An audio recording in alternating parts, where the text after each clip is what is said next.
Olá pessoal, muito boa noite. Vamos começar aqui mais uma live do Cadu.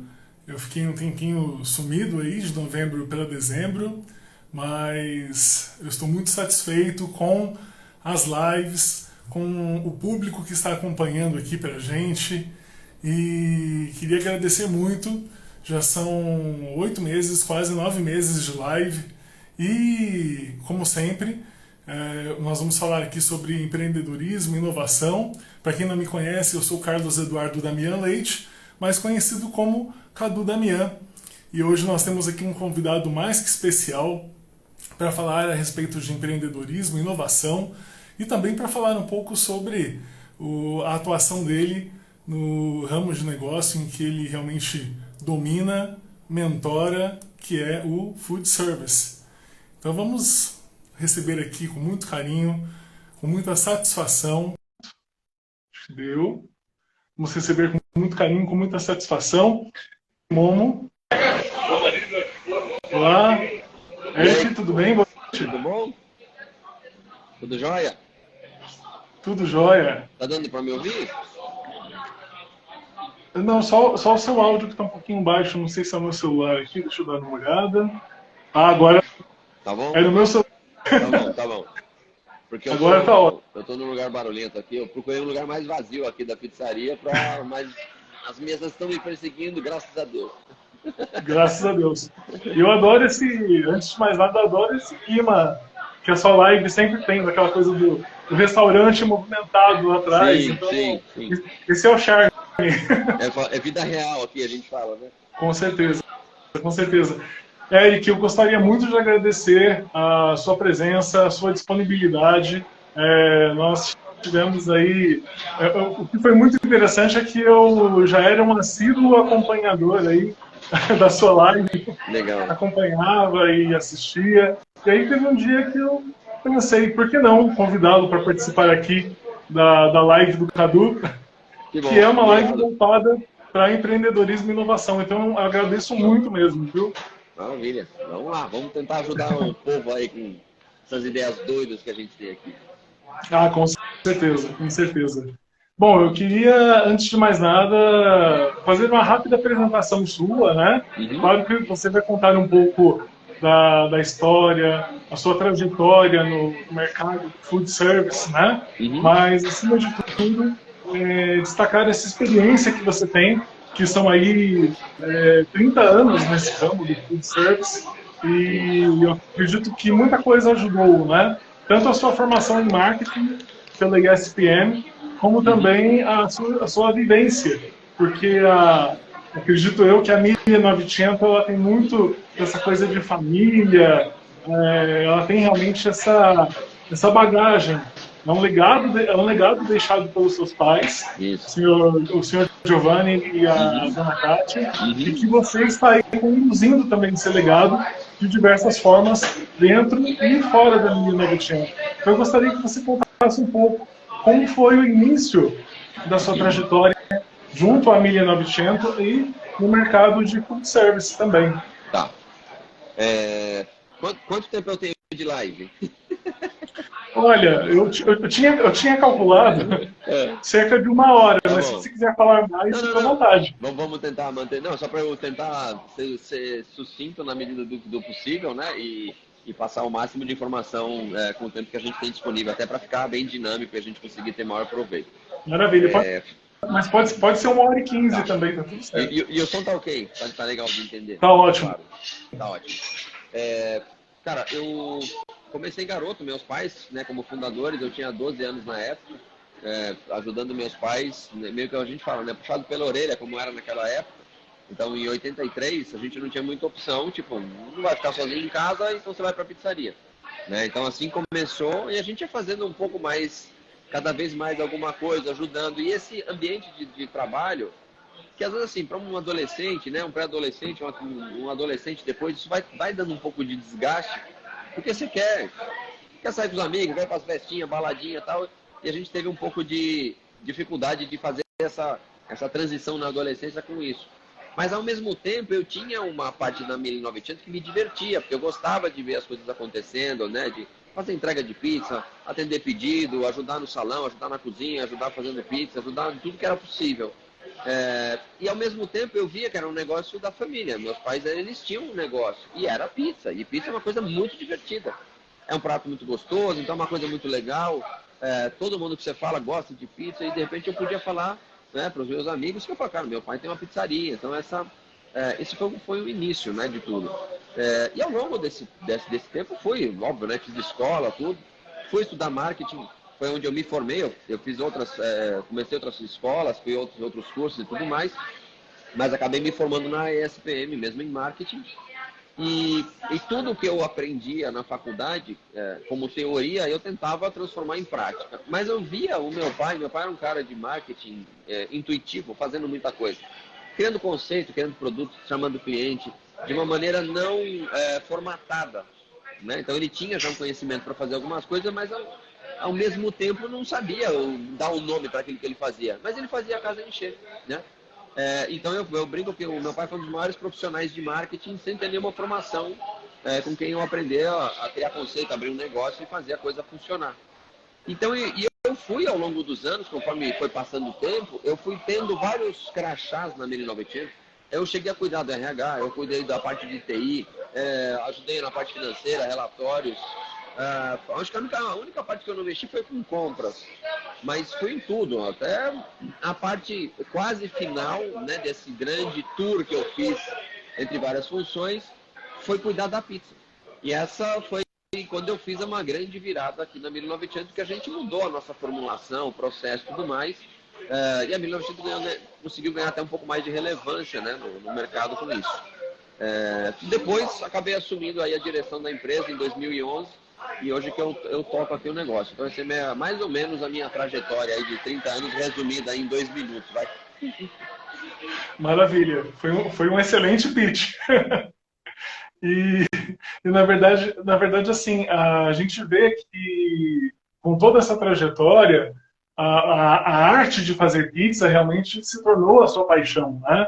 Tanto é que eu não sei se foi simultâneo, assim que você começou a fazer pizza, ou se foi um tempo depois, você buscou um aprimoramento nos Estados Unidos, depois na Itália, e eu acredito que isso só aumentou aí, vai aumentando muito a curiosidade, que eu fiquei sabendo que você é bem curioso, no sentido de buscar sempre aquela coisa do aprendizado para a vida toda, né, o lifelong learning, e isso é muito bonito, isso faz com que o profissional sempre busque aquele aspecto no qual ele precisa melhorar.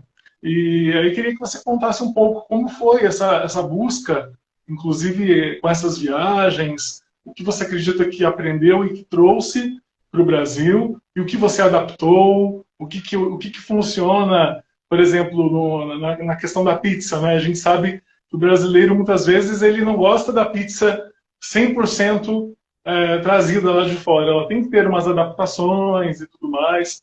E como que foi isso? Como que foi adaptar a sua pizza ao gosto do público, nesse sentido? A pizza que meu pai fazia era uma pizza, assim, a pizza paulistana. Por que a gente fala pizza paulistana, né? Porque a pizza, quando você fala pizza napolitana, não vamos comparar cidades, tá? Nápoles é uma cidade, São Paulo é uma outra cidade. Nápoles tem uma cultura muito mais antiga, milenar, né? Como civilização, como cultura gastronômica, como arquitetura, artes e tudo mais. E a população que vive num ambiente desse tem as suas particularidades. A pizza nasceu na Itália como uma alimentação pobre, que era uma coisa para exatamente assim, ser um alimento fácil, simples, rápido de fazer e que suprisse os operários, vendido na rua. Né? Então, essa pegada da pizza veio conceitualmente se espalhar para o mundo. E o meu pai, como imigrante italiano, trouxe uma série de coisas na bagagem de referências de produtos italianos. E alguns, né, como a própria pizza em si, veio passando por adaptações que São Paulo criou. Né? A pizza em São Paulo não seguiu exatamente o processo napolitano. Né? Então começou a sofrer adaptações em quantidade de ingredientes. Os próprios ingredientes usados, a farinha, o tomate utilizado é diferente, os queijos. Então tudo isso produziu um produto que descolou da pizza de Nápoles. Então, dali se criou uma pizza paulistana, com grandes camadas de ingredientes, um pouco mais pesada como o produto em si, para ser compartilhado em fatias. E na dinâmica da nossa cidade, ela entrou como um alimento, vamos dizer, para ocasiões de lazer. Não como uma alimentação para o operário, como sendo barato, como surgiu a pizza lá no princípio em Nápoles.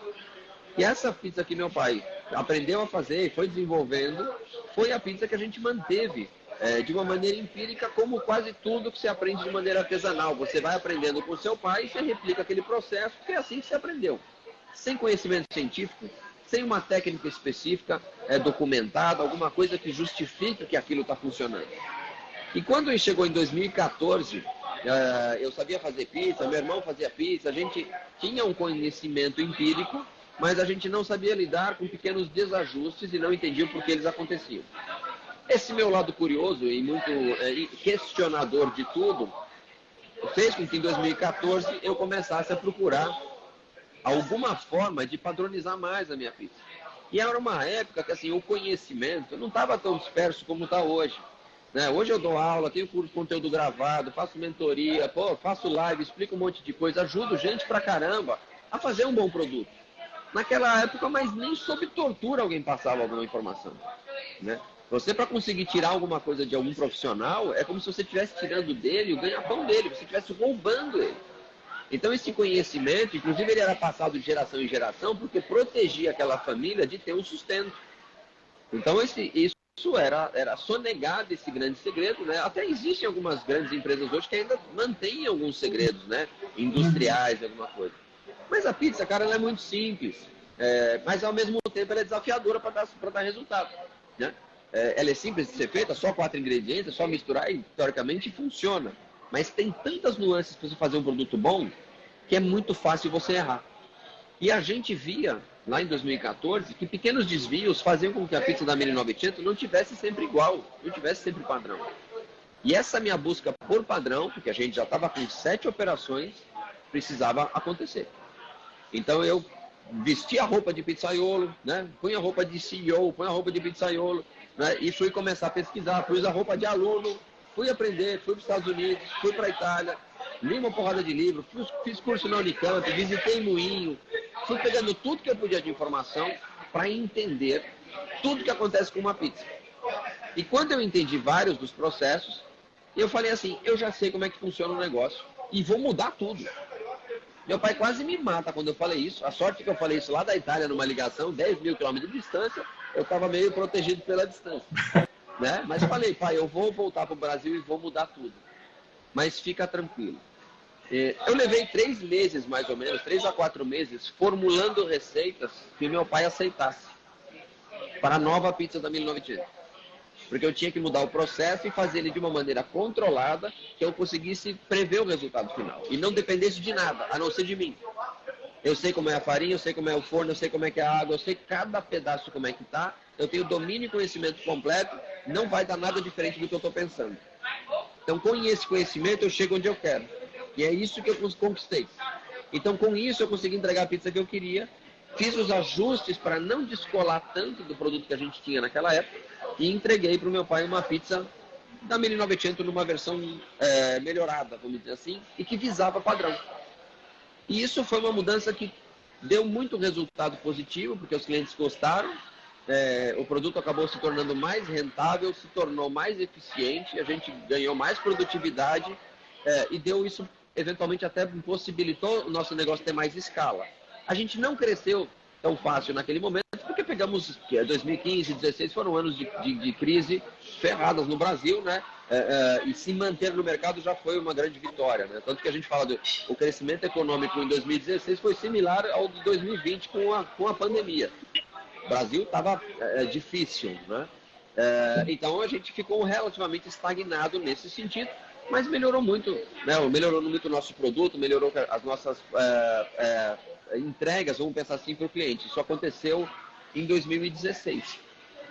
E eu, por ser um brasileiro e defensor do nosso mercado, em 2018, por exemplo, eu fiz uma campanha chamada Sabores do Brasil, que eu fazia uma pizza para cada região do Brasil, Norte, Nordeste, Sul, Sudeste, né, e o Centro-Oeste, pegando receitas regionais e trazendo isso para a pizza de São Paulo. E também eu pensei, poxa, lá em 2016, 2015, falei, poxa, eu sei que se eu pegar uma farinha italiana vai ser uma pizza boa. Não tem diferença, né? Não tem como dar errado. Eu estava seguro disso. Só que eu falei, poxa, mas eu já trabalho com uma farinha nacional. Será que a farinha nacional consegue melhorar características para mim entregar um produto que eu quero para melhorar minha pizza? E aí a gente entrou numa batalha com o nosso moinho, que fornecia pra gente na época, que é o Anaconda, né? E a gente formulou uma farinha nova, e eu trabalhei com essa farinha ao longo do ano de 2016, e em 2017 eles lançaram essa farinha no mercado, né? E assim, ela foi testada na prática com a gente para ser uma farinha com fermentação longa, e a gente lançou lá em 2017. Então, tchau meninos. Né? Então isso foi um ganho muito legal, né, para a gente como desenvolvimento e usando uma farinha nacional. Isso foi bem interessante também. Mais ou menos acho que é isso, respondendo essa parte aí principal da mudança, né, que a gente fez e do que eu fui pesquisar especificamente em cima do mundo da pizza. Né? Perfeito, perfeito. E, na verdade, assim, dá para ver que você se preocupa muito, não só do ponto de vista do empreendedor, aquele que quer continuar mantendo, como você disse, o público aí atraído, a milha 900 funcionando, mas, ao mesmo tempo, você tem aquela preocupação com o lado da inovação. Então, isso acaba sendo bem interessante, porque eu vejo que você criou coisas para a 1900, a própria caixa da pizza que acaba sendo diferenciada. A gente tem algumas atuações externas, como por exemplo com a BR Green, aí você criou o Pega Pet. Esse aqui eu achei muito legal. Isso mesmo. O Pega Pet, assim, eu acabo citando até como exemplo em sala de aula, porque ele, assim, é um exemplo de que inovação não precisa ser algo complexo. Você só tem que resolver o problema do seu dia, do seu dia a dia. É muito interessante a história do Pega Pet, porque a gente ouve, às vezes, algumas coisas do pessoal falar assim, mas é só um nozinho, né? Eu falei, então, por que você não fez antes, então? Pois é. Só dar um nozinho, tá bom. Depois que a pessoa vê, aí a pessoa acha, é fácil. É fácil, mas... a solução está entregue, né? Então é fácil, é igual aqueles quebra-cabeça, né? Você tem que soltar uma pecinha da outra, e você fica 2 horas tentando e não consegue. Aí alguém chega lá e fala, não, é assim, você ajusta aqui e tira. Ah, que fácil. Fala, fácil, você levou 2 horas até agora e não fez, né? Então não é a simplicidade da solução, não quer dizer que o trabalho para você chegar na solução simples não tenha sido difícil. Sim. E isso eu acho desafiador quando a gente fala de inovação, exatamente porque às vezes a gente malha muito para chegar em algo que é tão simples, né? Você olha e fala, puxa, é a simplificação do negócio e ela praticamente é a perfeição, né? É uma coisa que funciona, estou sendo bem arrojado em dizer a perfeição aqui, mas é aquela coisa que não tem complexidade. Você olha, você entende, você sabe como é que ele funciona, você usa e está meio que resolvido. Só que para chegar naquela simplicidade toda e ser tão prático ao mesmo tempo, ele é desafiador. Né? A gente limpar a área, vamos dizer, de tudo que você rascunha e vai desenhando até chegar no objeto mais simples e o traço perfeito. Né? Você fala, poxa, essa diminuição do negócio para chegar na solução exata, ela é trabalhosa. E as pessoas às vezes acreditam que olhar uma solução que visualmente ela está simples, teve um processo tão simples quanto, e não é verdade. Não é verdade. Às vezes é mais trabalhoso você chegar numa solução simples do que você chegar em algo mais complexo. Porque você se preocupa em realmente fazer, né, uma diminuição de etapas, de movimentos e tudo mais que faça sentido para aquele produto. E o Pega Pet, né, que é a BR Green, a empresa que fabrica o Pega Pet, a gente criou ele em... Eu vou ver se eu peço algum aqui, até para botar na garrafinha, para o pessoal entender como é que funciona. Ah, é verdade. Eu vou ver se eu chamo alguém aqui para... Mas com certeza você se preocupou com tudo, assim, porque não é qualquer material que daria certo. Não, tem uma série de coisas. Traz um Pega Pet para mim, por favor. Porque quando a gente fala do cordão, né, o material utilizado, a forma do fechamento, né, o tamanho que ele tem, assim, a forma como ele é montado para entregar. Então, por que ele é feito dessa forma. Esse material resiste à umidade, esse material é papel, então ele é reciclável, ao mesmo tempo é biodegradável, então o alumínio é totalmente reciclável, que é o que tem material ali. Então é um produto que ele não vai ser nocivo à natureza, porque o alumínio é inerte, entende? Você não vai ter, não é um material ali que vai, você não vai jogar ele na natureza, né? Pelo amor de Deus, vamos falar correto, dá o destino correto dele. Além de você poder usar ele para várias coisas. Eu uso em casa para fechar saquinho, né? Por exemplo, né, que eu falo, por exemplo, uma das coisas que eu uso, por exemplo, você precisa fechar, né? Eu pego a pet aqui, como é que é a função dele normal, né? Mostrando aqui. Então eu tenho a garrafinha, deixa eu colocar aqui, acho que dá para ver aqui a pontinha, né? Mais ou menos. Dá. E aí ele vem, coloca aqui, e aí a gente estrangula ele, aqui ó, passa pelo gargalo, fecha, e aí você tá com ele já na função de alça, e se você quiser, com a propaganda do estabelecimento, ela tá aqui. E o pessoal fala, poxa, Eric, mas para que vai levar isso se o entregador põe lá a bag e tal? Cara, você já pegou uma pizza e uma garrafa de refrigerante ao mesmo tempo? É assim que funciona, ó. Você pega a pizza aqui em cima da sua mão e a garrafa fica embaixo. Você só consegue fazer isso usando um pega-pet.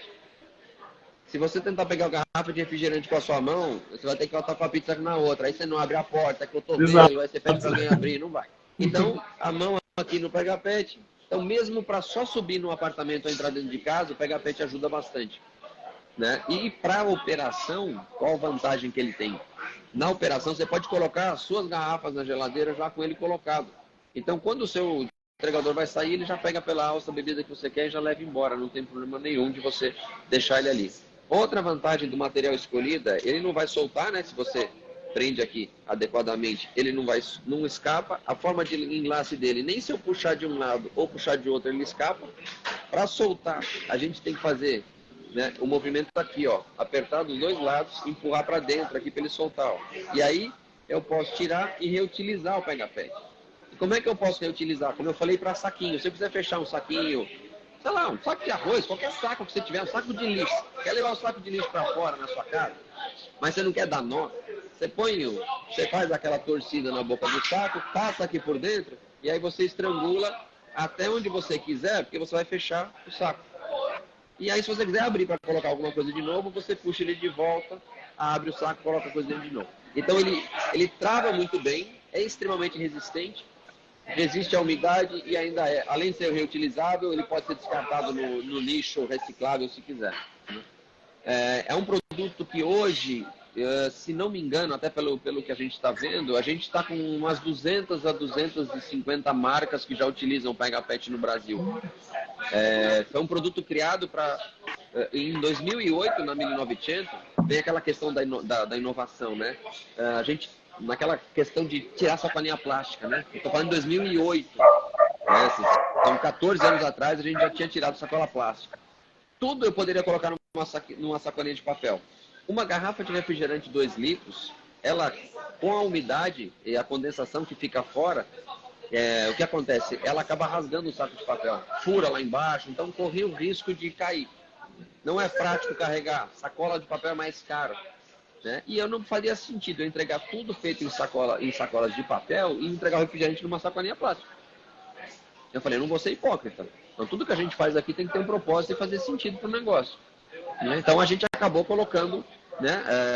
Eu pensei, eu tenho que arrumar um jeito, né? E aí veio aquela coisa de botar a cachola para pensar e uma hora dá o estalo e aí a gente vai modelar, vai tirar um protótipo, vai fazer teste, tudo, e quando chegou na solução eu patenteei o produto, né?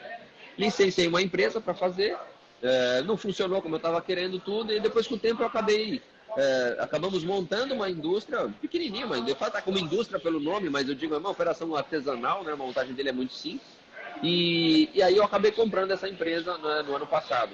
Então, hoje ela está meio que sou totalmente sob o meu controle e a minha responsabilidade de novo. Eu, criador do pega-pet, estou aqui de novo no mercado falando de um dos meus filhos, né? Que é esse brinquedinho aqui, né? Muito legal. E outro detalhe, né? Que é importante, a gente usufruiu da exclusividade do pega-pet na 1900 por um tempo para dizer que nós somos inovadores e que a gente tinha algo diferencial, fizemos matéria, divulgamos tudo mais. Mas, de novo, né? Se é um produto que é para ajudar a natureza e para ajudar outros restaurantes também a tirarem essa cola plástica, não faria sentido a gente guardar isso só para a gente Então, né, houve essa possibilidade da gente fazer como um negócio em paralelo, né, e deixar ele ter vida própria. Então, essa foi um dos pensamentos que a gente teve. Exato, exato. Pensamento mais que correto. Inclusive, a gente vai conversar um pouquinho sobre isso daqui a pouco, porque eu vejo que é muito da sua filosofia trabalhar o mercado hoje nessa questão do crescimento constante, da evolução constante, e todo mundo crescendo junto, porque isso faz com que a nossa cultura empreendedora cresça cada vez mais, se desenvolva cada vez mais. Eu tô achando engraçado que o pessoal está elogiando muito o Pega Pet, e tem um pessoal aqui do Vale do Paraíba, alguns pizzaiolos, que estão querendo saber como é que faz para ter o Pega Pet nas pizzarias. Eu vou... Aí eu ia falar para você, no caso depois, qualquer coisa, deixar no contato. Eu vou pôr o arroba do Pega Pet aqui, ó. Legal. Eu vou ver se eu consigo. Esse é o do próprio Instagram. Dá para entrar lá em contato com o Instagram mesmo. E lá tem o telefone, tem o WhatsApp. Se quiser mandar mensagem no WhatsApp, o pessoal responde lá. No próprio WhatsApp, você consegue, entrando lá, tem um contato do WhatsApp, você entra no WhatsApp tem o catálogo. Aí você consegue ver o preço e entender os produtos, como é que ele funciona, né? E aí você pode fazer o pedido por lá mesmo, é super tranquilo.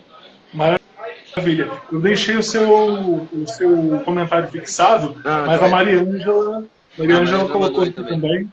Queria mandar um abraço para a Mariângela, ela foi muito simpática e foi ela que proporcionou, inclusive, sim. Essa nossa live, esse nosso encontro aqui, o nosso encontro virtual. Ela é meu braço direito da minha agenda humana. Eu falo que é minha Siri ambulante, porque eu preciso perguntar tudo o que eu tenho que fazer, senão eu não funciono mais. Maravilha, mas ela foi ótima. Deixa eu aproveitar, eu vou destacar aqui, Eric, para quem tiver perguntas, para já aproveitar e colocar aqui durante a live. E o Luciano Venâncio, ele tem uma pergunta aqui para você. Ele colocou assim, os alimentos... que legal. O Luciano, ele colocou assim, os alimentos estão evoluindo rapidamente em composições e modos de preparo. Qual o futuro da pizza? Legal. Cara, o futuro da pizza, para mim, tá, Luciano, na minha visão, ela vai manter uma evolução como produto, no sentido de como é que eu vou te explicar isso sem falar bobagem aqui? Existem coisas no processo da produção, quando a gente fala do trigo, por exemplo, o próprio cultivo do trigo, o transgênico, vamos para os trigos anciãos então, com um cultivo mais natural, aproveitando microclimas, por exemplo, porque o mundo não é homogêneo, então o cultivo não pode ser homogêneo no mundo. Não dá para você querer o mesmo semente de trigo vingar igual em todos os países do mundo. Mesma coisa com a soja, tudo mais. Então o que acontece, qual que é a minha perspectiva? De que regiões diferentes terão trigos cada vez mais diferentes e com isso o regionalismo vai aparecer cada vez mais. E quando eu falo dela ter uma evolução como produto, é exatamente acompanhar cada insumo, cada preparo, ela vai ter uma importância para a composição da pizza e sempre melhor. Porque você vai ter itens cada vez mais saudáveis, numa agronomia e um cultivo de vamos dizer, até na criação do leite que você usa, né, para você fazer um queijo, etc., processos mais eficientes, sem uso de químicas desnecessárias, sem coisas agressivas para a natureza, ela ser mais sustentável. É isso que eu enxergo na pizza como um todo. Eu não vejo a pizza deixando de existir em momento algum na trajetória da humanidade. Se você pensar, milhares de anos atrás, a gente tinha a base da alimentação humana, desde que nós nos tornamos sedentários, né, porque o ser humano era nômade e saía comendo o que está no caminho, e um dos primeiros cultivos foi o trigo. E o trigo, misturado com água, virava uma massinha, no fogo, virava um pão, e essa é a base da alimentação humana desde sempre. A pizza é uma vertente, é um braço disso. Então ela vai continuar existindo, e eu acho que como é um processo de evolução da sociedade, por exemplo, no caso dos produtos veganos, eu não sei se daqui a 200 anos vai fazer sentido a gente ter ainda uma calabresa com linguiça feita com proteína animal de verdade. ou que talvez tenha um produto vegetal que te entregue a mesma qualidade sem usar aditivos, por exemplo. Né? Então, projetando daqui 200 anos é muita coisa a gente pensar hoje em dia. Mas eu entendo que esta evolução vai acabar acontecendo naturalmente. Né? Eu enxergo a pizza sempre presente na nossa história e, sem dúvida alguma, ela vai continuar evoluindo. Perfeito, Eric, muito bom. Tem aqui mais uma pergunta. O Cleuton Miranda, da Casa dos Babassus, ele coloca assim: há um potencial nicho para pizzas mais naturais, sem glúten, com componentes de outras regiões do Brasil, como Norte e Nordeste, Jambu, Tucupi, por exemplo? Cara, assiste o Chef's Table Pizza. Tem alguns episódios, acho que tem dois episódios. Um que tem uma pizzaiola que é coreana e um pizzaiolo japonês. E eles estão usando... Cara, são culturas totalmente diferentes da gente pensar da base italiana, tá? Vamos pensar, esquece a margherita, molho de tomate, mussarela, fior di latte, manjericão, e se não for, isso não é pizza. Tá, fala pros italianos, dá uma licença, porque aí é aí, e aqui é aqui, tá? No norte você tem o jambu, você não tem em outro lugar. Você não vai no Japão para ter isso, mas no Japão vai ter outras coisas. E lá no Chef's Table eles mostram isso, da gastronomia adaptada à cultura local. Então, e toda... Perdão. Tudo bem. Toda imigração traz um pouco de cultura. Então é muito normal que haja essa migração, miscigenação de conhecimento para que a gente faça uma nova gastronomia. Segura um minuto. Não, pode. Toma uma aguinha. Opa. Pessoal, quem tiver mais perguntas, por favor, podem mandar também, tá joia? Aproveitando aí que essa pergunta do Cleuton é bem interessante mesmo. E eu imagino a mesma coisa, que dá para a gente trabalhar, no caso, um alimento de acordo com a cultura local, mas sem também descaracterizar muito, né? Eu acredito que o Eric talvez pense a mesma coisa. Não sei se, acho que não dá para descaracterizar tanto assim a pizza, mas dá para colocar algumas coisas regionais, né?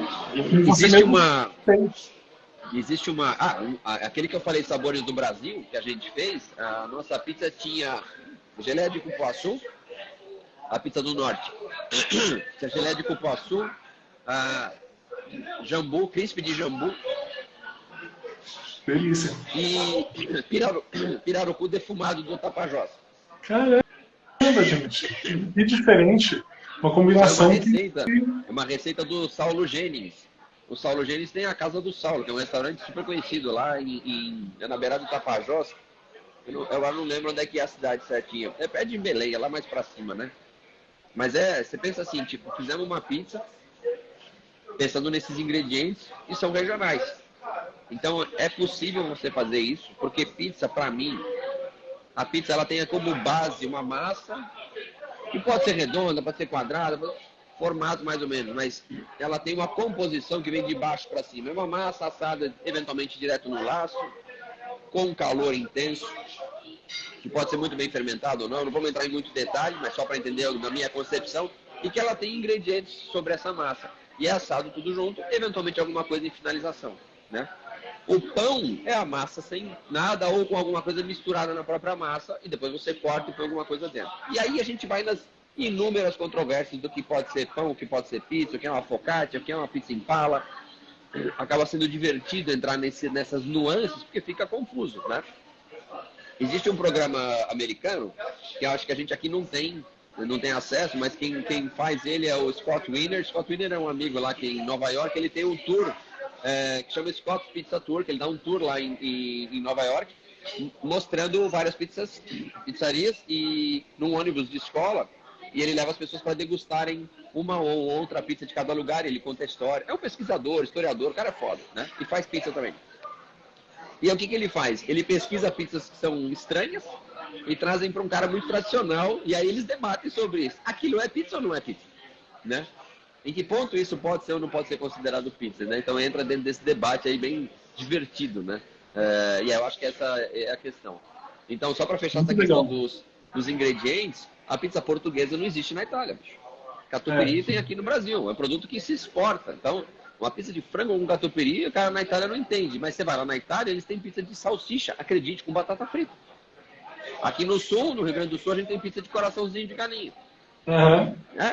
Então, é muito louco isso, né? A gente não pode botar fronteira para pizza, na minha visão, mas a única coisa que não pode, aí eu acho que aí a briga fica feia, é colocar ketchup na pizza. Aí eu deixo de ser amigo, eu deixo de seguir na hora, em 3, 2, 1, assim, sabe? Com certeza. Concordo também que é um sacrilégio. Ai, ai.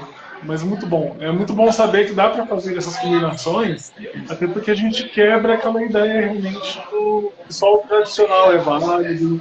E isso é muito interessante, realmente, né? Ver aí que pode ser feito. Ah, não, eu tenho uma pergunta aqui, mas o Luciano ele só perguntou assim, para saber se a volta do bigode é só modinha ou posso investir nisso para ficar mais bonitão. Acho que o bigode agora tá em alta, né, bicho? Tem um monte de gente usando Eu bigode. acho.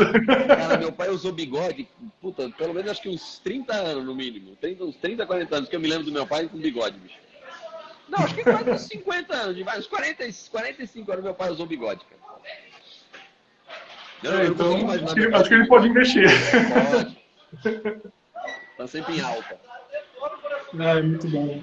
Aproveitando que a gente está falando dos sabores de pizza, eu queria saber, assim, poxa, você que manja tanto, que já comeu várias pizzas de vários lugares e vários sabores, você tem um sabor preferido de pizza?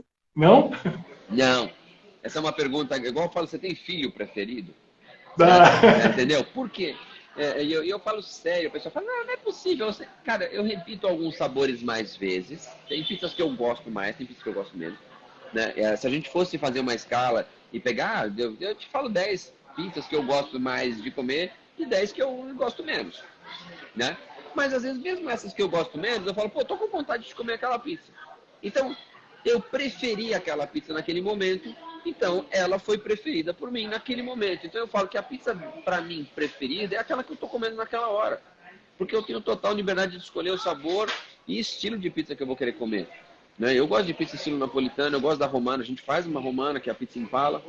Então, existem algumas variações que são possíveis e elas te dão essa variedade e te dão essa liberdade de opção. Apesar de assim, eu achar que tem muita gente que é muito cartesiano, né? O cara gosta de sempre ir na mesma pizzaria, pedir o mesmo sabor, do mesmo jeito.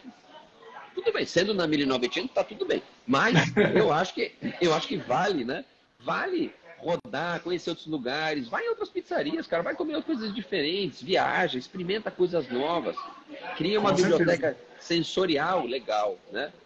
E se submeta a experimentar aquilo que você eventualmente não vai curtir tanto, para você falar, pô, realmente aquilo não funciona para mim. Tudo bem, sem preconceito, né? Mas não me agrada. E aí você vai fazendo a sua seleção daquilo, você aumenta a possibilidade de ter mais coisas que te agradam, né? Quanto mais você acaba experimentando. Então essa é a minha recomendação, né? Por isso que eu não me travo num sabor ou numa coisa específica. Eu também, eu acho que eu sigo a mesma ideia. Aliás, assim, se você vai numa pizzaria que muitas vezes tem uma proposta de trazer sabores até diferentes, assim, combinações inusitadas, por que não experimentar, né? Por que não ver como é? Sair um pouquinho daquele sabor que você costuma pedir sempre, né? Isso é muito interessante. Sim. Gostei. Não, assim, eu sigo mais ou menos o mesmo preceito. Eu também acho legal essa variação de sabores e a questão da escolha também, né? Isso é muito interessante. Tem muito a ver com o desejo, a vontade que você está no momento. Sim, sem dúvida, sem dúvida. De novo lá da Casa dos Babassus, acho que é só um comentário que ele fez. Sim, da farinha, né? A farinha do Babassu é altamente proteica, já se faz pão, bolos, biscoitos, e ele já imaginou uma pizza com massa de farinha de babassu. Cara, se faz pão, eventualmente dá para fazer pizza. Porque para fazer pão assim, depende do pão, né? Tem pão de forma, alguns pães que você faz que você não tem uma estrutura de glúten, né? E qual que é a diferença? Até para o povo entender, né? Pão de forma é feito na forma, então é uma massa muito mole, muito macia. Tanto que você pega um pão de forma, você quebra você não faz força para quebrar um pão de forma, né? Uma fatia, ela desmancha. Porque não tem malha, não tem estrutura, é uma farinha fraca e, eventualmente, para você conseguir fazer aquilo tem um formato, você tem que pôr numa forma. Você não modela ele por si só. Agora, pães com farinhas mais potentes, eles modelam por si só. Então, uma baguete, um pão, né, um pão rústico italiano, por exemplo, você faz o pão e assa ele solto, né, sem nenhum container, né, sem nenhuma uma forma que você está colocando ele. Então, se você tiver condição de fazer com essa farinha deu branco. Farinha de não. De babaçu. Babaçu. Eu fiquei com cupom por causa da geleia.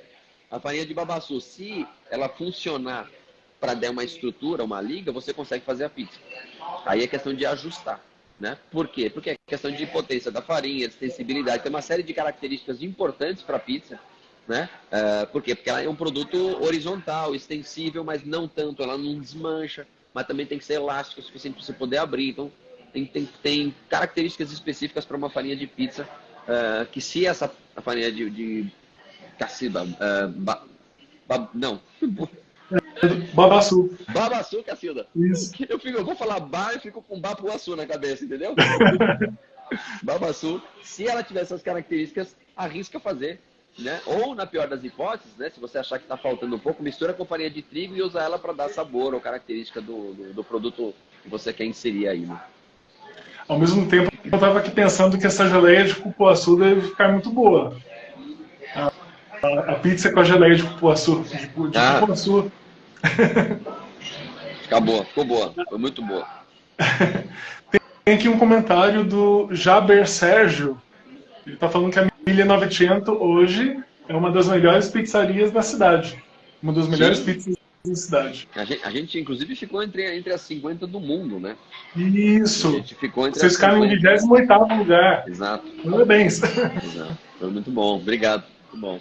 Eu gostei muito do vídeo que você fez, porque você destaca as características, né, da pizza, do que vocês promovem, e no final você chama a equipe. É uma parte, aquele vídeo foi meio de improviso, assim, a gente falou, vamos gravar um negócio, e aí pegamos o pessoal meio de surpresa, né? Tanto que eles estavam tudo meio acanhados, assim, né?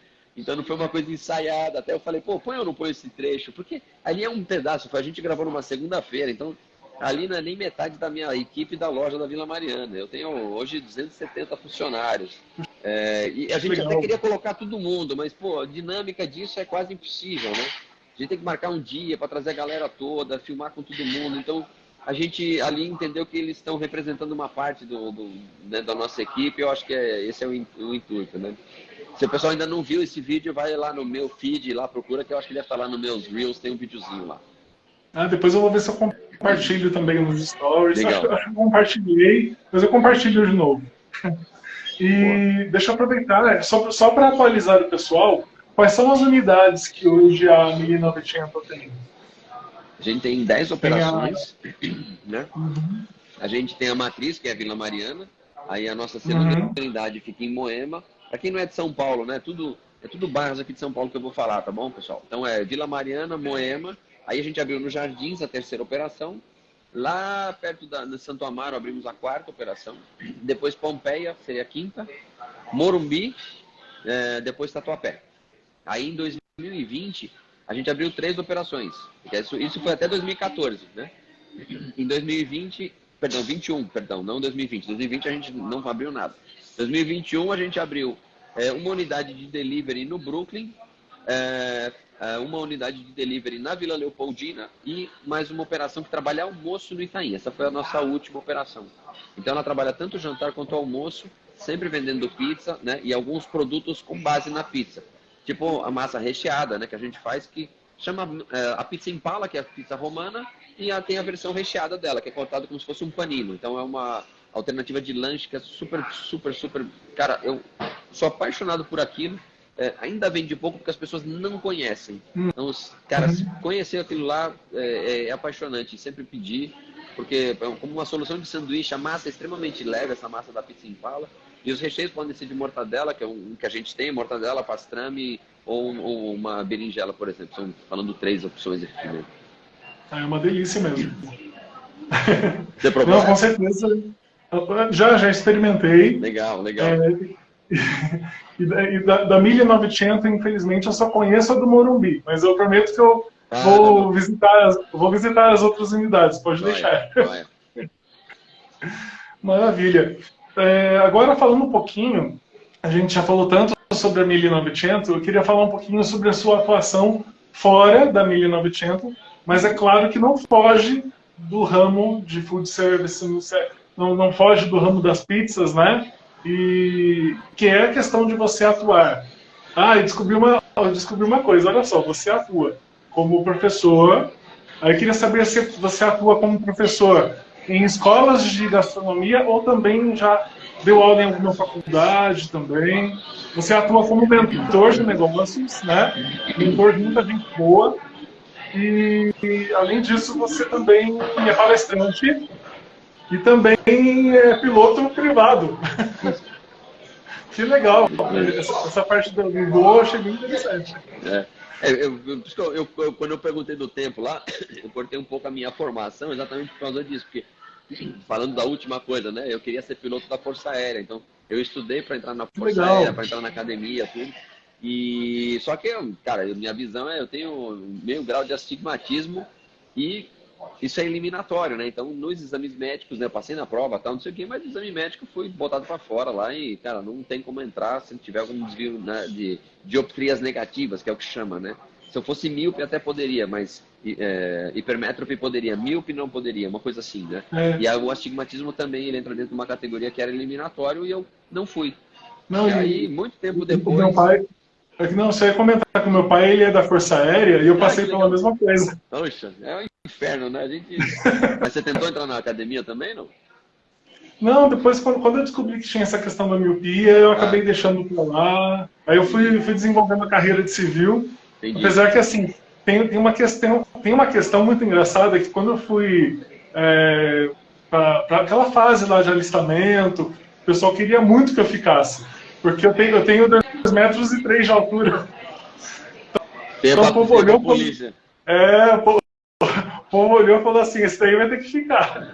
É, vai pra Mas polícia, aí né? eu já estava na faculdade e eu usei o estudo como uma Entendi. justificativa. É, e no Mas Brasil é é naquele momento, né? Na Itália, isso. e na Itália e em alguns outros países, né, o serviço militar, você tem uma faixa lá de 5 anos, mais ou menos, para prestar, é uma coisa assim. Tá? Você está fazendo a faculdade, beleza, acaba aí, depois você vem, não tem desculpa. É meio isso. Ah, não entrou na faculdade ainda, você faz, depois você vai estudar, né? É uma coisa mais ou menos assim, então acaba fazendo. Mas Mas ainda bem que deu certo. é interessante, cara. E aí eu fui tirar brevet muito tempo depois, né, com a minha esposa me enchendo o saco, falando, não, vai voar, porque ela achava que isso ia me fazer bem. E eu sempre muito frustrado com essa questão da aeronáutica, né, de, pô, é um sonho da vida, parecer. Minha mãe conta, e eu me lembro disso, eu sempre gostei de avião. E ela fala que no meu aniversário de 3 anos eu pedi um avião no bolo. Então eu queria um aviãozinho. Então, assim, sempre foi dali, do que eu me lembro de gente, eu sempre fui fissurado por aeronáutica, né? Meu pai tinha modelinho, a gente fazia uns negócios junto, tudo, e a minha cabeça ia ser piloto. E a recusa da Força Aérea para mim foi uma coisa muito sofrida, muito doída, né? Porque eu falei, puxa, eu tenho um problema físico que não me permite ser o que eu gostaria de ser, né? Foi muito É difícil lidar com isso. E complicado. aí, com o tempo, a minha esposa foi uma excelente incentivadora, sempre foi minha parceiraça, né? Então, eu estou casado até hoje. Eu quase nunca falo dela, né? Porque o pessoal nem sabe que ela existe, mas ela existe, né? Ela não gosta de aparecer nem nada. Eu falando aqui, ela vai ficar sem graça se algum dia ela ver esse treco. Mas ela sempre me incentivou muito e botou muita pilha para eu ir tirar brevet. Eu falava, não, eu queria ser piloto de caça, eu não vou voar teco-teco, não quero voar essas porcarias de monomotor. Cara, depois que eu fui estudar e tirar o brevet, bicho, eu falei, cara, eu vou até vassoura hoje se me der. Não, me dá, cara, assim, foi a pior coisa que eu fiz na minha vida, né? Entre aspas, porque assim, aquilo reavivou a paixão de voar. E voar, para mim, é uma coisa, ela é muito similar com a pizza, no sentido, ela é extremamente técnico, porque se você não tem conhecimento, você não vai voar. Não vai, não adianta, bicho. Se você não souber como é que funciona o motor do avião, como é que funcionam as asas, por que ele está voando, por que ele não está voando, como é que está o clima, onde você está inserido. Você tem que saber tudo, as regras de voo, a parte mecânica do avião, a regulamentação toda, tudo você tem que saber o que está acontecendo, a física de voo, e aí você pode voar o avião. Então, e todo dentro de funcionamentos que são previamente pensados. Então, ele é muito racional e, ao mesmo tempo, cara, tá você no ar, né? Dentro de uma máquina que está sob teu controle, você não está no chão, isso te dá uma leveza, uma visão longe, assim, ampla de um monte de coisa. Então, é muito gostoso por isso, né? Uma certa liberdade que a gente sente. Aí você se sente um pouco a parte do ambiente, né? Você está mais no nível das montanhas, você está um pouco acima, você está mais perto das nuvens. Então, isso tudo te dá uma sensação de fazer parte da natureza muito maior. Até porque quando você voa, você está com o vento, você está com o ar, você pousa ou não pousa, você tem um controle ali para você se organizar. E na pizza é quase a mesma coisa, né? A gente tem que o fogo, respeitar o fogo, aquele calor, tentar dominar isso e ao mesmo tempo o conhecimento técnico para produzir e usar a natureza a teu favor, a fermentação, todos os ingredientes, é tudo vivo. Então você casar essas duas coisas, o racional ali com essa percepção do ambiente, da natureza, eu acho muito, muito gostoso, né? Então essa a minha fusão mental aí com as duas coisas que eu gosto muito de fazer, né? E Maravilha. voltando Não, aqui é para muito bom responder, mesmo. né? Não, eu Pode adorei, falar, eu fala aí. adorei essa alusão do voo, da pizza, é tudo muito poético. Ah, eu sou uma besta para falar de vez em quando, mas me sai essas coisas meio doidas, mas é Gostei. isso mesmo, cara. Eu sou um cara feliz, né? No sentido puro sou um cara realizado, acho que muita coisa na minha vida e hoje eu consigo ter uma percepção mais clara, né? Das coisas que conseguem trazer alegria pra gente, né? Maravilha. Maravilha, E, Eric. enfim, Eu só queria, deixa eu eu responder só a sua queria que pergunta, porque você. eu fugi Isso. para a aviação e não falei porra nenhuma do que eu faço, né? Dou aula. Não, mas falou. Eu dou aula em escola de gastronomia. Quando me Isso. convidam, eu sou sempre professor convidado, né? Na Vilma Covese é uma das escolas que eu dou aula. Aliás, eu preciso ligar para a Beth, que ela me ligou, eu não consegui atender hoje. A Beth é uma querida, assim, ela abriu um tremendo espaço lá para a gente. Meu irmão era o professor lá e foi um movimento engraçado, né? Ele, com toda a elegância e respeito, me passou a função dele lá na escola, porque ele dava aula de pizza no curso lá. E como eu sou um nerd, né? E virei um cara foda de pizza, ele falou, não consigo mais fazer, porque eu acho que o meu irmão domina mais, então faz mais sentido, né? Passar para o meu irmão tocar isso aqui, né? Então foi muito legal essa transição e eu comecei a dar aula lá na Vilma Covese, né? E a Beth me acolheu super bem e super elogia nossas aulas lá, tudo. Então é muito legal, porque eu dou aula tanto para o pessoal do curso extensivo de chefe, aí eu dou uma aula mais técnica para o pessoal na área da panificação, eu dou aula de pizza, falo de fermentação e tudo mais. E tem os workshops, né, que são aulas mais pontuais, né, de um dia lá, são 2 ou 3 horas de aula que a gente ensina a fazer pizza de uma maneira mais rápida, né? E por acaso esse conteúdo dessa aula de workshop eu tenho gravado no meu link também. Então esse é que a própria Vilma Covese, a escola, né, tem gravado e eu disponibilizo esse link. Se quem quiser fazer esse workshop de maneira virtual, a aula está muito bem gravada porque ela foi feita para câmera, essa aula que a gente gravou. Ela foi feita na pandemia, então a gente tem tinha 3 câmeras gravando, então tinha várias coisas ali, né, para filmar, tudo. Foi muito legal isso, né? Isso foi muito legal porque o conteúdo está muito aproveitado, muito, muito proveitoso, né? Você consegue assistir a aula, para fazer uma aula de pizza online, cara, vai que você aprende, porque assim, a câmera vai mostrar o que eu estou explicando naquele momento, você não tem como perder o conteúdo. Porque a aula ao vivo, você está 2 mesas distante de mim, você não enxerga aquela bolha que eu estou explicando o que está acontecendo, né? E na câmera, no macro ali, ela pega certinho, né? Isso é muito, muito legal. Dei aula na IMB Morumbi, dei aula de marketing na IMB Morumbi e uma aula de TI na IMB Morumbi, né? Dei para 2 turmas diferentes, conteúdos diferentes, sempre para a turma de panificação ou gastronomia. Dei aula como professor convidado lá no Mackenzie, também para a turma de gastronomia, uma aula sobre farinha, só uma aula magna, né? Que eu fiz. E dou aula no Instituto Com Pizza também, quando me chamam lá para dar uma aula de pizza, alguma coisa assim. Cara, palestras eu faço sobre quase qualquer tema na gastronomia, né? Do que, óbvio, né? Do que eu entendo, do que me chamam, seja empreendedorismo, da parte da gestão de equipe, marketing. A gente cuidou já de tanta coisa que eu não tenho um assunto tabu, não, para falar aqui do meu negócio, né? E sempre que possível eu tento dividir com o pessoal. Fiquei mais, acho que é isso, né? De aulas, enfim, né? E sobre as mentorias? Ah, sim. Aí começou, né? Deixa eu fazer um contraponto aqui, que acho que foi um comentário do seu pai, é isso? Ah, ele fez aqui, né? É que passou tão Mecânico de rápido. voo, que legal. Eu ia comentar depois, mas você estava Não, falando não. do voo, você estava falando do voo, eu imaginei exatamente isso. Porque a Força Aérea, ela tem muito disso. Toda vez que um avião da FAB ia para uma missão, tinha que ter obrigatoriamente piloto, copiloto e E o o mecânico? mecânico acompanhando. E aí quando você falou que a pessoa tem que entender do motor, tem que saber como é que está funcionando, aí eu lembrei dessa atuação dele. Muito legal. Mecânico de voo, o mecânico de voo era fundamental, inclusive, para essa parte aí do conhecimento da máquina mesmo, né, O, do me- o avião em mecânico, si. o mecânico de voo não é o que faz a navegação, não. Agora me deu branco. Entende de Tá. navegação, mas normalmente acho que acaba sendo mais o piloto, eu acho, Tá. que Não, porque trabalha. eu não lembro que tinha uma época que os aviões não tinham tanta tecnologia, tinha que voar com três mesmo, né? E um era responsável pela comunicação e navegação, e ver clima, tudo, olhar as cartas e saber como é que tá, porque Ah, era o era muito. mecânico. Era Então o acho que é isso. O mecânico de voo voo. era muito analógico, né? Os aviões antigos eles tinham, né? Até três pessoas lá na cabine exatamente por causa disso. Né? Um exercia essa parte que hoje está muito em sistemas. Os radares meteorológicos hoje, nos painéis dos aviões modernos, eles pegam tudo, né? Tanto que tem avião homologado para uma operação com um piloto só, né? Alguns jatos leves aí conseguem esse tipo de coisa. Mas não vamos falar muito de aviação aqui, senão Não, mas, o mas, povo tem, da mas Bíblia tem vai tudo ficar a ver, puto. porque a gente vai vendo como é que as pessoas, como é que a humanidade vai inovando, vai se desenvolvendo, né? Sim, sim. Mas a natureza, o que está por trás assim de tudo isso, tanto da pizza quanto do avião, acho que o que está por trás disso acaba, de certa forma, não mudando tanto, né? Não.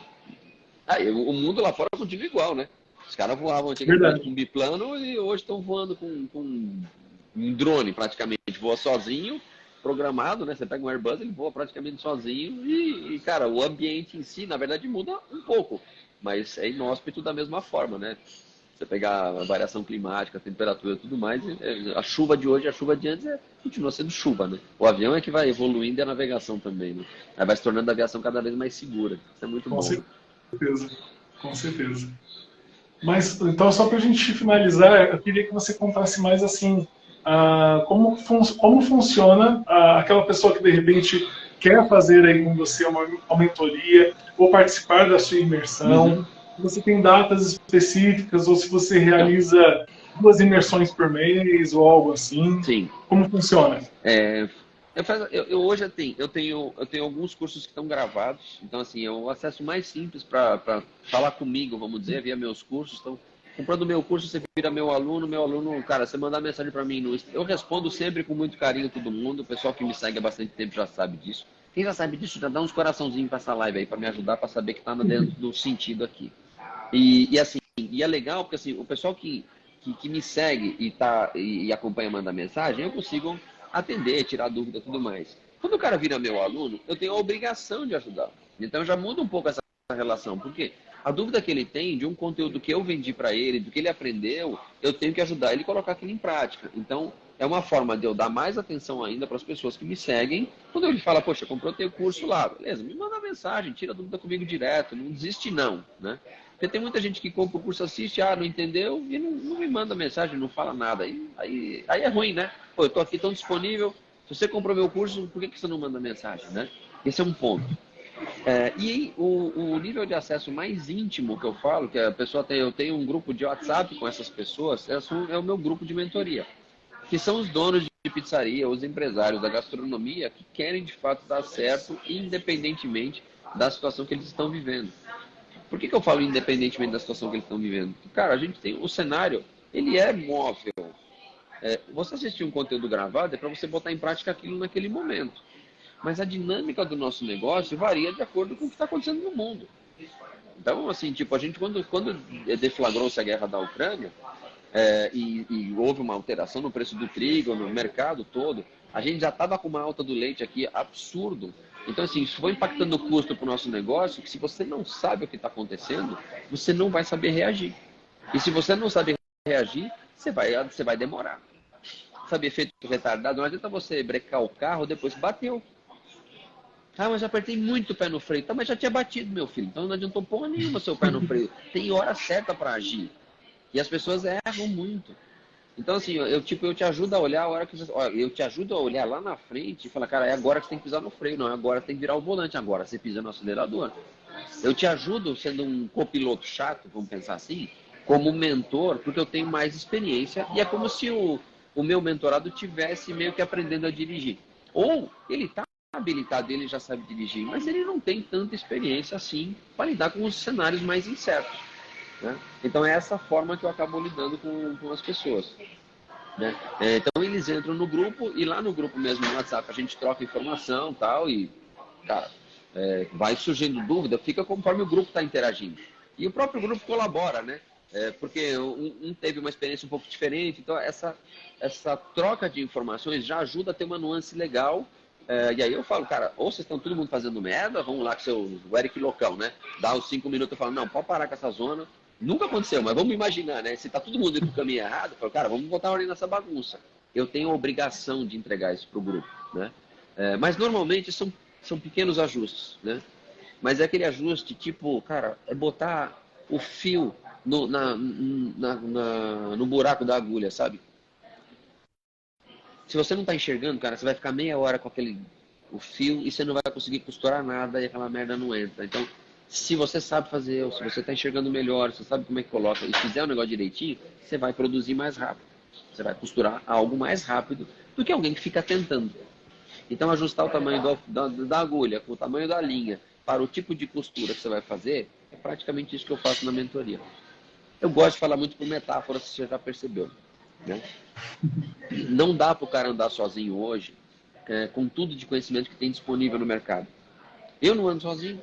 Eu tenho de cabeça aqui rápido, eu tenho 2 mentores, que é o Marcelo Marani, que é mentor de uma porrada de gente, e além do portal Dono de Restaurantes, que ele é um cara que ajuda bastante gente também, tem um canal muito conhecido, etc. E onde ele me mentora? Ele me mentora no modelo de negócio dele, não na pizza. Porque na pizza ele é meu mentorado, eu sou mentor dele na pizza. Nós temos uma parceria, a gente troca muita informação. Mas para o mercado digital, para eu entender como é que eu faço um evento, como é que eu faço uma palestra, tudo, ele é um cara que está um pouco mais na minha frente. Então eu tenho alguém que me ajuda neste caminho já trilhado a dizer, Eric, vem por aqui que é melhor, vem por ali, cuidado com tal coisa. Olha, quando eu fiz uma vez um negócio assim, não funcionou tão bem, tenta de uma outra maneira. Então, alguém que está 1, 2, 3, 4 passos na tua frente vai te dar mais direcionamento. Marani é ou um outro mentor que eu tenho que é específico aqui do digital, que eu, com quem eu consigo entender como usar esses meios. Gente, eu sou da época do telefone discado, galera, entendeu? Tava fazendo live, um monte de coisa aqui, eu preciso também de um direcionamento, que é o Vitor Damasio, que é um cara de marketing digital. E eu não extraio, por incrível que pareça, eu não levo o conteúdo do Damasio aqui só para o digital, eu levo aqui para o meu negócio físico, para a 1900. Porque a relação que ele coloca de importância na relação com o cliente dele, com o consumidor, a forma dele tratar, a cumplicidade que ele tem na entrega dele para dentro do negócio dele, faz com que eu espelhe isso como empresário e fale, poxa, o quanto eu estou fazendo disso com o meu cliente? Entende? Ajuda também nesse ponto. Então, mesmo que você tenha uma expectativa de atingir um negócio, estar com pessoas que estão jogando um nível de jogo diferente do seu e mais avançado, vai te expor a uma quantidade de estímulos muito maior do que se você ficar na sua caixinha fechada. Por isso que, cara, quando eu abri a mentoria, e ela nasceu, vamos pensar assim, em 2020, sem formato nenhum. Por que sem formato? Porque em 2020 eu não sabia o que eu tinha que fazer, mas eu sabia que eu tinha que ajudar as pessoas. Pandemia batendo na porta de todo mundo, sofrência geral, né? A gente sabia todos os perrengues e medos que a gente tinha, com todos os aspectos, saúde, família, os nossos negócios, economia, o mundo, né? A gente não sabia o que ia acontecer. E eu falei, cara, eu sei lidar com algumas coisas de negócios que outras pessoas não estão acertando. E eu comecei a ajudar o máximo que eu podia de gente. E aí, em 2021, eu consegui formatar isso para falar, ó, eu não vou salvar o mundo, não dá, bicho, eu não tenho braço para tudo isso, eu sou um só, eu tenho um negócio para cuidar, eu tenho uma família, né? Tenho um negócio, não, eu tenho 2, né, negócios para cuidar, tenho uma família, e se eu tentar fazer a coisa e não for bem organizada, não vai dar certo. Aí eu falei, então eu tenho que fazer assim, eu vou ter que escolher E a forma de escolher foi falar, cara, eu vou botar uma linha de divisão e falar, cara, quem está do lado de lá, que está aqui na live assistindo, tá grátis aqui o que eu estou falando para vocês. Cara, quem quer tirar conteúdo daqui, tá de boa, leva para o seu dia a dia. Eu espero que eu esteja de fato ajudando, né, alguém com a minha forma de pensar, com a minha forma de fazer gestão aqui no meu negócio. Quero que vocês tenham conteúdo aqui, né? A ideia é entendam que não é porque é grátis, você não está pagando nada, que não tem valor. Sim, tem valor. Eu estou falando da minha vida. O meu tempo aqui tem valor. Eu podia estar em casa com a minha família, eu podia estar cuidando aqui do meu negócio, mas eu estou aqui dividindo o conteúdo com vocês. Só que eu não posso ficar 100% disponível para isso. E a contrapartida foi eu botar uma linha divisória e falar, olha, até aqui eu venho no gratuito e daqui para dentro é só com quem paga, porque o filtro, quem está comprometido a entregar, né, é resultado mesmo para si próprio. Então, quem quer entrar na mentoria, se inscreve lá no meu link, entra lá no ericmon.com.br ou no link da bio lá meu tem, faz a sua inscrição. Se tiver o dinheiro para investir, entra para o grupo. Se não tiver dinheiro para investir, eu te ofereço alternativas. Mas entrando para o grupo, cara, você vai botar um dinheiro que você vai falar, cara, eu paguei 10 mil reais, que é o valor que eu cobro hoje, para ficar com o Eric por 6 meses. Se quiser renovar, renova. Se você sentir que valeu. Né? Mas você vai ter que tirar resultado disso. E não é só durante os 6 meses. Porque chaves que você vira, você não desvira mais. Então, uma vez que você viu um negócio, você não desvê. Uma vez que você aprende, você não desaprende. Se você sabe que uma coisa vai funcionar, você não vai voltar a fazer a coisa errada. Então, isso muda a tua vida dali para frente. E é essa a minha entrega, essa a minha busca. E eu tenho tempo limitado, eu tenho condições, braços limitados para lidar com isso. Então, hoje o meu grupo é restrito. Hoje eu tenho 10 pessoas, né? Pode vir mais, enquanto está entrando e eu estou lidando, tá ok. Eu nunca fechei a porta, porque o número, por enquanto, está super tranquilo. Né? E às vezes tem menos, às vezes tem um pouco mais, tem momentos que está maior, tem um pouco menor. Isso pouco importa, porque eu dou atenção individualizada para cada um. Né? Os encontros são em grupo pelo Zoom, semana sim, semana não. E você vem ou não vem no Zoom também, pode me mandar mensagem no grupo lá no WhatsApp, é no ritmo do que a pessoa quer. O próprio Marani, que é meu mentorado, cara, ele não, acho que faz 6 meses que ele não vem no meu ciclo de mentoria, e ele renova mesmo assim. Porque quando ele precisa, ele manda mensagem. Ele economizou 4 mil reais de mussarela no meio do ano, 4 mil reais em dinheiro, com uma informação que eu tinha, que eu dividi com o grupo, que eu estava bem informado, eu fui orientando o que está acontecendo na tendência de mercado da subida de leite. Eu falei, ainda vai subir. Então ele compensou comprar, ele tinha dinheiro, tinha caixa, tinha espaço para guardar. Comprou mussarela e economizou 4 mil reais. Do nada, assim, não é do nada, né? Mas é com a informação certa no momento certo. É a pisada no freio. Entende? Depois que bateu, não adianta você pisar no freio. Todo mundo fala de ações, se você pensa no mercado, né, no mercado de ações, todo mundo consegue olhar o passado e falar, tava bom, o cara comprou, deu dinheiro, aí o cara compra na alta, porque agora que tá valendo muito, ele vai comprar quando o negócio já não vai render. Então ele comprou errado. Né? Tava na hora dele vender, ele tá comprando. Então existe um descompasso, porque as pessoas às vezes têm percepções erradas. E o importante que eu falo é o seguinte, cara, você quer crescer mesmo no teu negócio? Ou você quer ser um cara normal? Você quer ser um cara normal? Tá aí, fica na tua, cara. Eu não sou um cara normal. E eu nunca quis ser. E eu não tô aqui para ser normal. E eu tô aqui para provocar mesmo. Eu tô aqui para ajudar os outros a crescerem como eu cresci. Então, no que depender de mim, cara, você vai ter o Eric pensando junto com você no teu negócio. E isso tem um custo. Um investimento para você fazer. Só isso, cara. Só isso. Mas isso não tem preço, cara. Isso não tem preço. Eu ajudo o Thiago, por exemplo, que é um dos meus mentorados, que ele tá lá em Atlanta. Quantas vezes ele poderia ter um cara que nem eu, que fatura 50 milhões no ano, tem 10 operações, para poder perguntar qualquer coisa sobre o negócio dele? Por mais que seja um mercado diferente, que é os Estados Unidos, nós estamos falando de gente que come pizza e gente que faz pizza. E isso não muda no mundo, cara. Pode ser qualquer país do mundo. Quem come e quem faz tem praticamente as mesmas necessidades, as mesmas dificuldades, os mesmos anseios, e está todo mundo igual, trabalhando para algum propósito. Então a gente ajuda eles a fazerem a coisa funcionar melhor. Então o cara está em qualquer lugar do Brasil, pode entrar no grupo da mentoria, está em qualquer lugar do mundo. Se tiver a fim de crescer, cara, não tem outra recomendação que eu possa te dar. Ah, o Eric está falando isso só porque ele está ganhando dinheiro. Você tem essa visão? Desculpa. Eu posso ganhar muito mais dinheiro aqui no meu negócio fazendo o que eu quero. Entende? Sem ter que ficar aqui falando com vocês, eu podia simplesmente fazer como muitos outros empresários estão fazendo, que é não me preocupar com o mercado lá de fora. Eu ajudo tanto fora, tanto fora, que às vezes eu tomo até umas puxão de orelha dos meus sócios, que fala, pô, tá precisando resolver uns negócios aqui, não esquece, né? mas eu tenho uma puta equipe que me assiste aqui, que me dá assistência, né, nesse sentido, me auxilia e tem uma autonomia para cuidar das coisas, que eu tô aqui na 1980, inclusive, eu tô quase como um mentor dessa galera. Quando eles precisam de um direcionamento, eu tô aqui para dar o suporte para eles. E hoje eu tenho essa condição de conhecimento, de maturidade de negócio para estender a mão para o mercado de uma forma que até hoje eu não vi nenhum dono de pizzaria com a colocação que a gente tem que possa fazer isso para tanta gente como eu tenho me proposto a fazer, né? E outra, assim, sem querer me botar no topo como sendo o pica das galáxias, mas, cara, bicho, a gente tem um negócio que tem 39 anos, eu só de operação eu tenho 30, eu me formei em marketing, eu fui na Itália e nos Estados Unidos para estudar pizza, mudei a receita da 1900, a gente está entre as 50, para não dizer, né, 28º lugar das redes de pizza do mundo, e nós estamos nos mercados mais competitivos de pizza do planeta, que é a cidade de São Paulo, com quase 11 operações, que tem uma para sair, se Deus quiser, em breve. Eu não sou pouca coisa, entendeu? Então, cara, como você dá errado, não tem como você dar errado se você estiver andando do meu lado, cara, não tem como. Só se você quiser mesmo fazer cagada. Aí é na tua mão, né? É na tua mão. Mas com o direcionamento e executando, cara, juro que não tem como dar errado. Exatamente. Exatamente.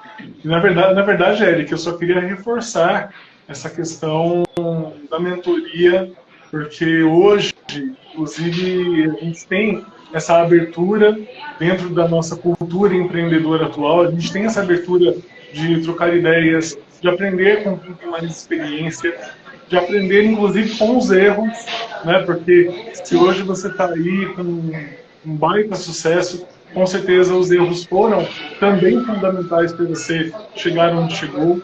E eu quero destacar essa questão de que a mentoria com você, com certeza, é um investimento. Se a pessoa ela quer, ela é apaixonada como você pelo mercado de pizza ou pelo mercado do food service, e ela quer aprender mais, ela quer seguir um caminho, muitas vezes até aproveitando das suas informações, que ela faça esse investimento. Com certeza, conhecimento nunca é demais. É aquela famosa frase, né, que até eu, como professor, eu acabo falando: educação é algo que você vai levar para a vida toda. Ninguém vai te tirar aquilo que você aprendeu. Então,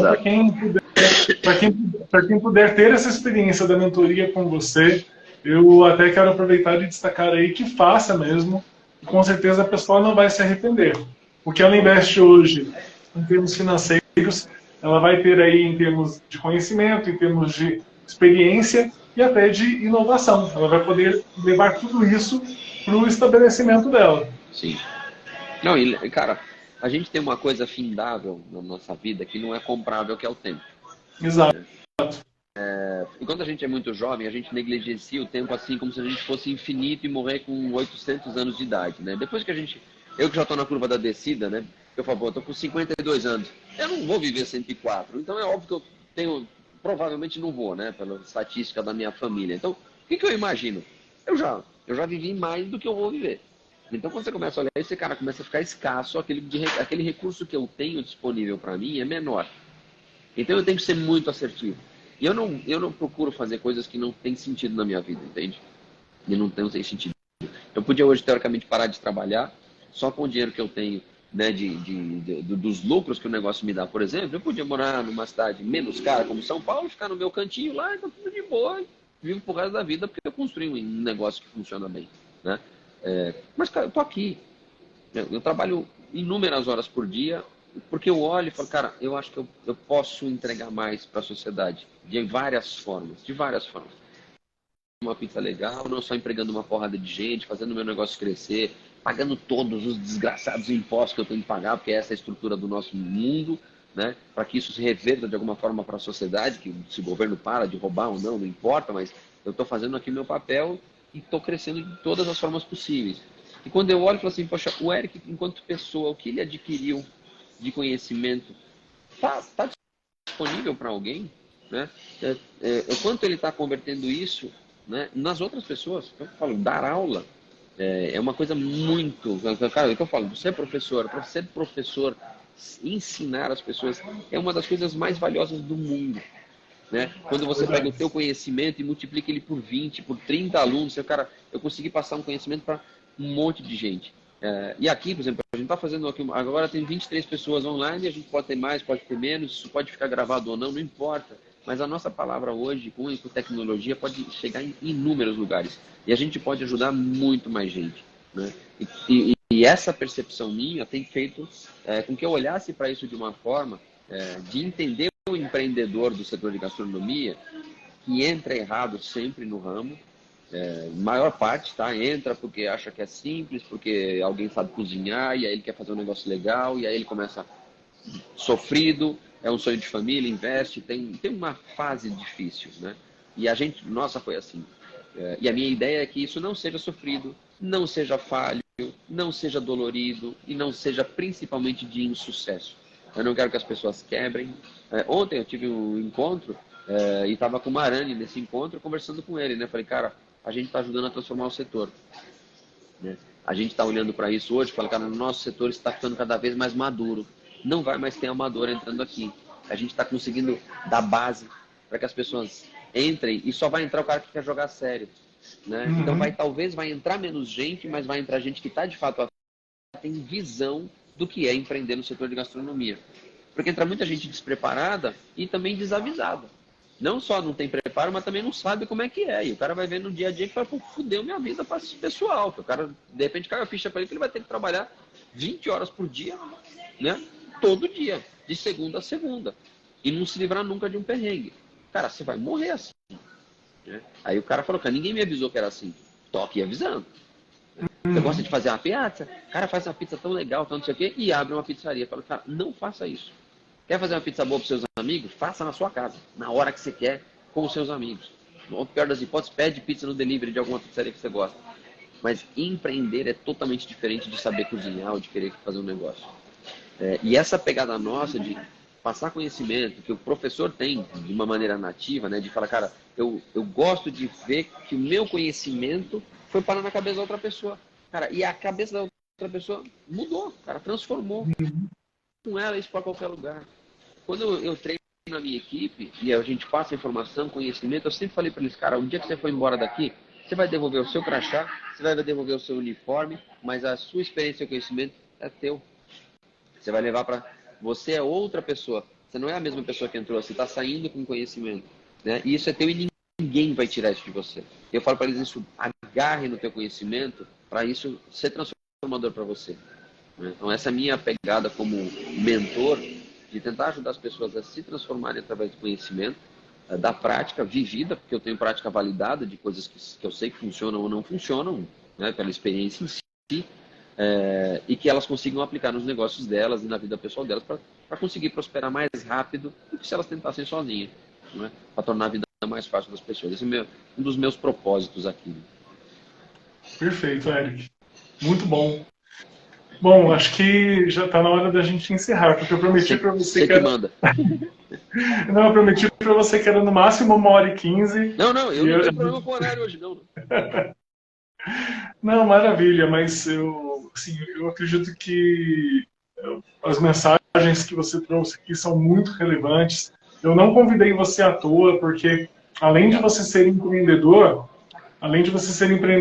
e buscar a inovação, você tem algo que é muito, muito interessante e muito nobre, que é essa preocupação de transmitir conhecimento, de fazer com que os outros aprendam, de lapidar aquela pessoa para que ela faça na área dela o seu melhor, para que ela realmente possa ter aí, digamos, o resultado que ela procura, ou até um resultado melhor ainda. Sim. Porque tem gente que entra para empreender achando que eu vou conduzir aí mais ou menos, vou fazer uma coisa na média e tá bom. Aí daqui a pouco a pessoa aprende coisas e começa a elevar a qualidade do produto, do serviço.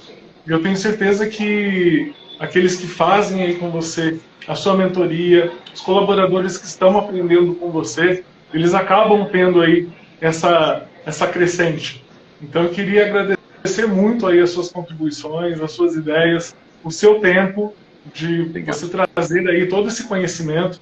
Eu queria, para a gente fechar aqui a nossa live, eu queria que você deixasse uma mensagem, de um modo geral, para aqueles que querem empreender, aqueles que querem se tornar empreendedores e que muitas vezes estão aí, muitos deles que são recém-formados numa faculdade, num curso técnico, ou aquela pessoa que de repente está fazendo uma faculdade, não está gostando muito e acha que de repente empreender seja aí o melhor caminho.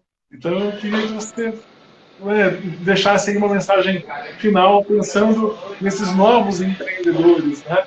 Qual é a realidade que eles vão encontrar e o que você acha o que você pensa que eles podem fazer para exercer o empreendedorismo da melhor forma?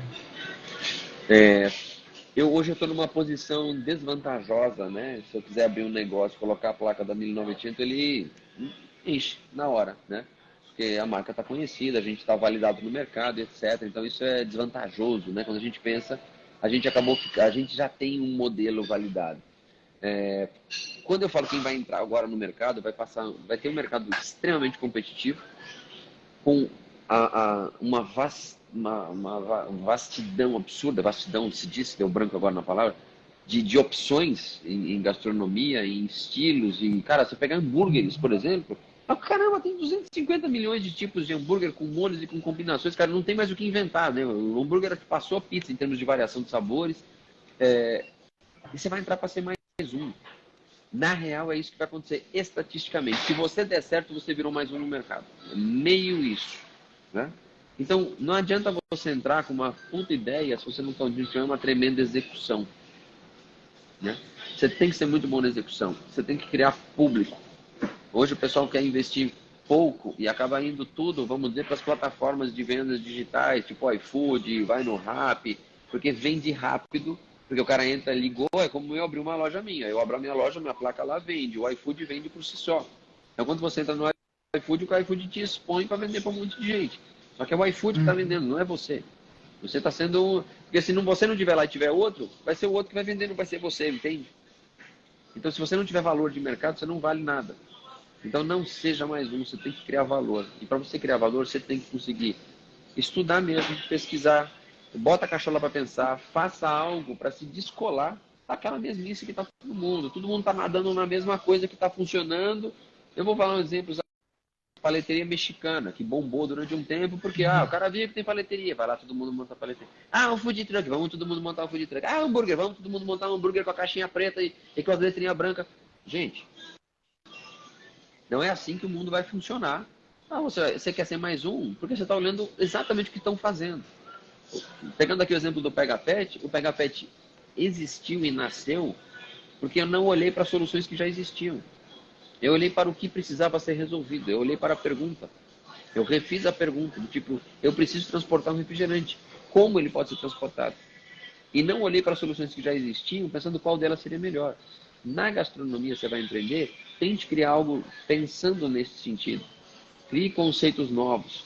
E aí você consegue entrar, abrir um novo mercado, criar uma coisa diferente. E outra, não é da noite para o dia.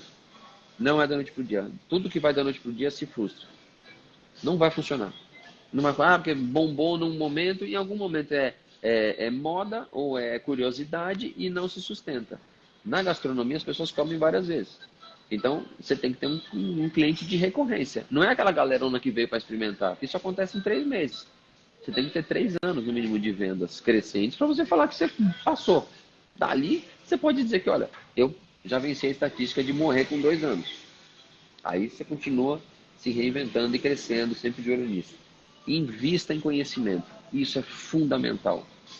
Você vai falar, eu vou gastar para abrir um restaurante lá, 500 mil reais, 1 milhão, não importa. Porque tudo depende. Com 50 até 500 mil, até 1 milhão, 5 milhões, depende do nível de restaurante que você vai abrir, você vai gastar o quanto você quiser gastar. É igual reforma de casa, bicho.